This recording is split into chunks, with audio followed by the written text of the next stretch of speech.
Hey, what's going on, everybody? BDF44 coming at you with another video. I'm kind of disappointed in myself for not addressing this sooner. This is one of those topics that I paid attention to, but for whatever reason, my brain didn't tell me to turn on the camera, but it did right now. Zack Stacy. Zack Stacy was a NFL running back, man. Pretty decent, solid role-playing running back type guy. Career kind of just ended, if I'm not mistaken. He was playing, 2 years ago? Something like that. But he was in a situation where he was with his ex-girlfriend and his 5-month-old baby, and he was abusing the hell out of this woman. If you see the footage, it was graphic, it was disturbing, it was scary. Zack Stacy is a guy who's like 5'11", 5'10", basically my height, but he's like 227. You know what I'm saying? 228, all muscle. NFL, And this little girl, man, little young lady, rather, she's a woman, but like she's smaller in stature, and he just tossing her like she's a grown man. Like he's on the field.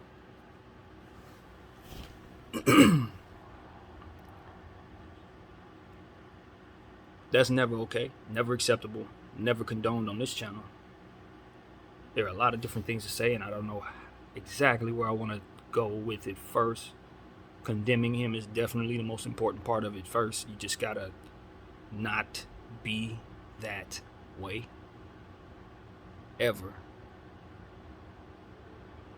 Especially not in front of children. Especially not in front of babies. So that's what I wanted to say first. Second thing I want to say is I'm glad she got away from this man. I'm glad she got away from that man. I hope that she doesn't go back to that individual. I hope she goes and gets some help for herself so that she can heal from what happened. And, if necessary, I hope she's able to work out whatever else is going on so that she finds herself attracting less aggressive men, if that's what she chooses. Because at the end of the day, sometimes the people we end up with are because of certain things that we are. We attract a certain type of people. You know what I mean? I don't know if that's her or not, but it's worth saying. So sometimes it's important to not only get help for the healing, but get help for the tendencies that you may have. So that's what I want to say as well. Then there's another aspect of this that says, obviously, as Zack Stacy's out of the NFL, so we ain't thinking about suspensions. We ain't thinking about him coming back. I think his career is pretty much over. He's got legal stuff to consider. Now we go into to my little point of view on this. I'm going to just say this in a very, very, very raw way. If you crack open Zack Stacy's head right now and you do an autopsy on his brain, I'm willing to bet everything I got that you will find CTE there. You will find CTE there. How many people have we seen that have come out of the NFL and have done wildly violent and destructive, irrational stuff? And then when they pass away, the autopsy comes out that they have had CTE. How many times have we seen this? All of the most irrational and bizarre stories of NFL behavior. Every time those guys pass away, you always see some form of CTE. All of them. All. And that's where it's like, at some point in time, we are going to have a real conversation once again, because apparently Will Smith movie didn't do it, about what exactly is going on with CTE. It's not a myth. It's a scientific fact at this point. I don't know enough about CTE to sit up here and be an expert to say something that I have no idea. But one thing that I can correlate is putting 2 and 2 together. And all of these bizarre, ridiculously violent, and irrational stories, if the player ends up dying, you find the CTE in the brain. It's always there. It's always there. And I'm willing to bet some of these NFL players that we're seeing that are still alive, who've been doing bizarre stuff, real bizarre, CT's in their head. It's there. That damage is there. Yeah. That's what I have to say, man. It's that simple. I listen to a lot of people talk about CTE, and when it's mentioned here, and naysayers say, "Oh, it doesn't exist." Oh, everybody, it's like a running joke, like it doesn't exist. That's fine, but if you watch the Aaron Hernandez documentary, you literally saw that his brain, his actual brain, that they had literally taken from the autopsy table, and they showed us where the damage was. They showed us exactly what it was that they were looking at. And they told us that was what they felt was affecting his behavior and some of the decisions that he made. Zack Stacy threw this lady up against the wall. Threw up against the TV. Then walked out the door and said, "I love you." Do you understand me? How ridiculously irrational that is? You telling me that's an okay dude? Come on, man. I was listening to what he was saying. Something along the lines of, "You're going to ruin relationships." Looking at his body language, that man's brain was doing some stuff right there. And y'all know, if you follow me, I kind of am, someone who knows a little bit about that. I be knowing when someone's going through something that's irrational. He's not thinking. His brain is doing something weird, or he's off of some type of drug, or a combination of both, which is very likely in situations where poverty looks like it's prevalent. He didn't look like he was doing too good. That apartment, when, they look like he's doing about as well as me, to be honest. There's a lot of frustration, I would imagine, in that situation. Speculating, of course, respectfully. But at the end of the day, there wasn't nothing rational about that. Not to say that there's anything ever rational about domestic abuse, but there's a very different type of energy going on when somebody's spazzing out versus when somebody's just kind of, naturally upset, or, just prone to being a vicious person. There's that, and then there's cuckoo out of your brain. Zach was cuckoo. He was gone. And trust me, as I said, I'm one of those people who can tell fairly quickly when somebody's out there. He was out there, y'all, and that's what it comes down to. I don't know, honestly, how to view this as a person, because when I see certain things, my mind immediately goes to the malfunctioning of one's brain. Maybe not enough to the choices that one makes, because I still look at it as a point of view of the choices that they made are a reflection of the health itself. So even if they are consciously making a poor decision, the choice to make that self-destructive decision or what have you is a product of that malfunctioning. So I'm always looking at it as a mental health point of view, because I am this way. But at some point you just got to say, man, who raised you? You still, I get people who are going to come to it from a non-mental health perspective and say, this is just a bad guy making bad decisions with bad morals and bad raising. And maybe that's true. The first thing that came to mind when I saw that video was, what type of household does Zach get raised in? What type of norms? Did he see his daddy do that to the women in their life, to his mama? Did he see that in his household? Because a lot of times that's what you see. You see that, and then you think that's the way you're supposed to behave, to express love, right? He walked out of there saying, "I love you." Or, you maybe in the opposite end of it, you accept somebody being abusive of you because you've seen your parent go through that. You're more docile, thinking that that's the only way you're supposed to keep your household going, is to be beat up and let it happen. Whatever the case may be, that requires some mental health attention too. At the end of the day, it requires that, whether you want to look at it that way or not. I think every decision that we make, every tendency that we have is a reflecting upon how well we are upstairs. And I think at the end of the day, both Zach and the lady who were abused are going to have to go figure some things out for themselves after this experience. Obviously, Zach going to have to go sit down and deal with Bubba and them in the inside for a little bit. But, she'll have to heal from this as well. So that's what I want to say. If you are prone to any of these characteristics, I would imagine it's important to take a look at your mental health, so that the consequences of the behavior doesn't come knocking on your doorstep. being abusive, beating up on your spouse and all of that, that's going to end in a plethora of horrible things for both of y'all at the end of the day. Even if you feel like you the aggressor, you getting your aggression out, you got the control over your household, nobody know what you're doing, all of that. At the end of the day, eventually all these situations pan out. And even if you last in that household doing that for 20 years, your kid's going to leave that household and it's going to have a different unintended effect on their life, having grown up in that household. I'm a product of that, seeing my mother raised in a household like that.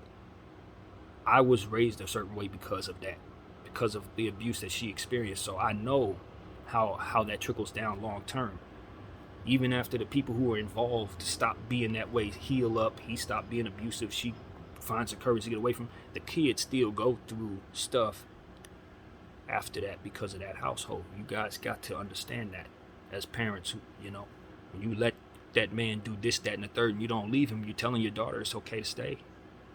When you continue to come home and take your aggression out on your wife, the frustrations of the world out in your household, your kid gonna grow up thinking that's the way to go. And let me tell you something, this is about as real as it get. That abuse ain't gonna come in no ways that you can control, brother, sister. Your kid may turn that abuse on you. You may be one of those parents that end up having a child treat them terribly because of the household that you provided that child growing up. I've seen that before. Kids grow up to treat their parents crazy, treat them horribly. And the conversation that I had with the person that I'm referring to, they said, man, my mama treated me bad. You wouldn't even believe. She deserved nothing less. They told me this. So I'm telling you, man, you don't want none of that type of energy in your life just because you're in a space and time where everything is what it is and you live in this way and this is what makes you comfortable, this is how you live and all that, regardless of what we're talking about. You got to understand it's going to have some consequences on the people that you're raising. At the end of the day, real consequences. And some of those may affect you when you no longer have any control over your own faculties. You understand what I'm saying? Be real. Let's just be real here. Zack Stacy, your baby saw you do something that the child should never see. And your child's brain is going to be affected by what it saw there. A grown woman flying across the room in front of a baby's eyes, that's one of the first things it's going to actually be able to remember in life. That's bad, bro. That's bad. When you sit down in a space where you quiet and you just drink some water, long after you angry, long after that woman's out of your world, long after you not in that space, you're going to think about the consequences that happen to your child when they see something like that. You're going to think about what falls apart when you behave this way. Those are the moments when you gotta try to find yourself to think that way in those moments of rage. You gotta find yourself in that place of peace and value the things that you have in that mindset.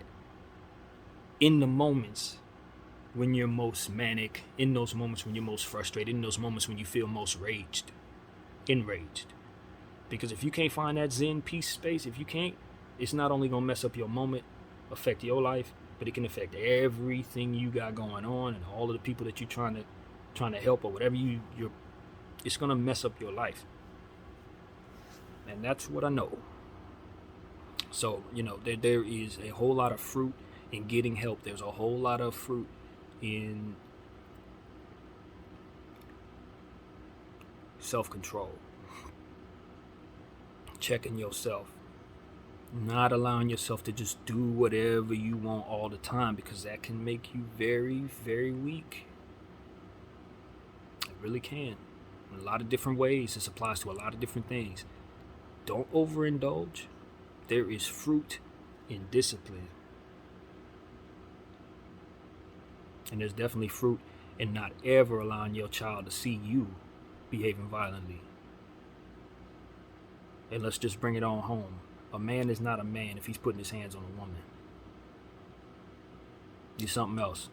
You're a boy, you're something else. But what you're not is a man. Because a man understands his strength, and he's only going to use that strength to protect his family. To protect his what he has, his livelihood. He ain't going to use that strength to inflict pain on those who are weaker than him, on those who look to him for support. Those are not the people you're supposed to be fighting. No, you're a weak-minded man if those are the people you turn your anger against. You got enemies all outside. Turn your energy into being positive. Turn your energy into being productive. Turn your energy into being effective. You know, I could tell you something else, has nothing to do with this, but like I was sitting back thinking about all the times I spent feeling bad, thinking badly about myself. You know how many different things I could have been doing to make money in those moments when I was sitting there depressed? How many different things I could have been looking up, reading, that could have put me in a better mindset? People I could have been picking up the phone to call to see how they doing, to provide them some support that maybe they needed while I'm sitting up feeling sorry for myself. These are a lot of things we need to think about. How are we utilizing our time? How are we putting ourselves in positions to do whatever it is that we need to do? Are we actually putting ourselves in position to get what we want, or are we effectively pulling ourselves away from the consequences of our desired, that we desire, with the stuff that we do and the stuff that we allow ourselves to enjoy, instead of focusing on things that are more productive, things that you would value more if you were in that room with that water and quiet space. You see what I'm saying? We need to find ourselves that space of mind where we value the same things that we value the most when we have time to think. Gotta be able to find those moments when things are most manic. So that's where my brain is taking me, y'all. Zack Stacy, man, I ain't got nothing good to say about you, bro. I hope I'm right about CTE, so we can shoot you some bail and just say that your brain is malfunctioning. But to be honest with you, it doesn't matter. You put your hands on that woman, now you gotta go sit down for that. You gotta go sit down for that. And I think every man that does that needs to go sit down for that. I really do, man. Especially if you a big old dude like that. It's just, it's horrible either way, even if he's not a strong man. Even if he's not a man at all and he's a woman and she's beating up on her spouse. It doesn't matter. It's never okay. But what I'm saying is, if you got more muscle on you, 10 times more strength on you than the person you fighting, you're in a different kind of wrong in my mind. You're in a different kind of wrong. You know? You bigger. And since I was raised the way I was raised, if you a man hitting a woman, you're in a different kind of wrong. That's how I'm built. I believe that. So that's what it is, man. My name is BDF44. I thank y'all for allowing me to preach or whatever the heck this is. But, you know, at the end of the day, Zack is wrong, man. It just is what it is. And seeing that was very disturbing. And her going through that is most important to focus on. Her trauma and that of the trauma of her baby. So prayers out to them and justice for them. That's what I got. My name is BDF44. NFL. CTE is real. It's real.